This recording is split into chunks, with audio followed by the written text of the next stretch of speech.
మామూలు విషయం. 10,000కే మన నాన్న అమ్మాయి ఎంతో కష్టపడుతున్నారు. మీరు బిగినింగ్ 5 లక్షల జీవితంతో బయటకు వస్తారు. ఎంత అదృష్టం మీరు. కానీ కష్టం ఇక్కడే పడాలి. 10th క్లాస్ మెయిన్ ఇదే. 10th బేస్ మీద మీకు ఏదైనా రేపు గవర్నమెంట్ ఉద్యోగం ఇచ్చేటప్పుడు కూడా 10th క్లాస్ స్కోర్ మీద ఇస్తారు ఉద్యోగం. ఆ తర్వాత మిగతాయి కాబట్టి చాలా అవసరం ఇది మీకు. సరే, ఫైనల్గా నేను ఏమంటానంటే మీకు LSRW ఇది యాక్చువల్గా మీరు బుక్ పెట్టుకుంటారో చెప్పని రాసుకుంటారు అనుకున్నా. ఈసారి మీరు ఎప్పుడైనా మీటింగ్కి వచ్చినప్పుడు ఏం చేస్తారంటే ఒక చిన్న బుక్ తెచ్చుకోండి. బుక్ పెన్ను తెచ్చుకొని కూర్చోండి. ఎందుకంటే చెప్పే వాటిని మీకు కొన్ని కనెక్ట్ అయ్యి రాసుకున్నారనుకోండి గుర్తుంటాయి బాగా. బేసిక్ ఒక బుక్ ఒక పెన్ను తెచ్చుకొని కూర్చోండి. ఈసారి ఎప్పుడు కూర్చొని ఏ మీటింగ్ లేదు, మీకు అలవాటు కావాలి. LSRW ఈ LSRW అనేది మీరు గుర్తుపెట్టుకోండి. చెప్పండి. LSRW. L అంటే లిజనింగ్. చెప్పండి. Listening. L for listening. S for speaking. S for speaking.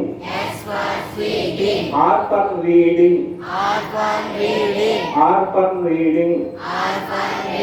W for writing. LSRW అనేది గుర్తుపెట్టుకొని మీ బుక్ లో రాసుకోండి.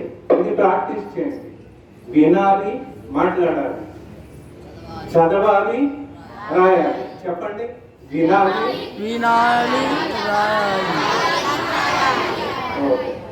అర్థమైందిగా? ఇదే భాష. మీరు కొత్తది ఏమీ లేదు. అమ్మో ఏది చదువు ఇదే చదువు. దీంట్లోనే పిచ్చెక్కిపోవాలా. పుష్ప సినిమా ఎట్లా తీశారు, డైలాగ్ కానీ గడ్డం కానీ ఇంకోటి కానీ, ఆ టైప్లో డెడ్ ఎండ్.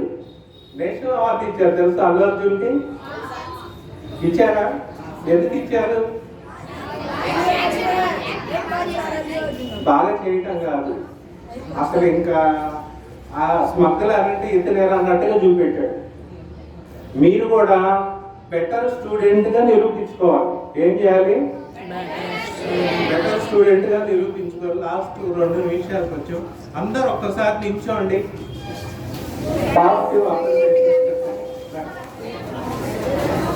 హలో, నిల్చోమంటే మాట్లాడమని కాదు, నోటికేం పని లేదు, కానికే. ఇదే సైలెన్స్ మెయింటైన్ చేయండి. కరెక్ట్ 2 నిమిషాలు మనం సెషన్ తర్వాత మీకు చెప్తాను. మీకు కొన్ని పాజిటివ్ అతను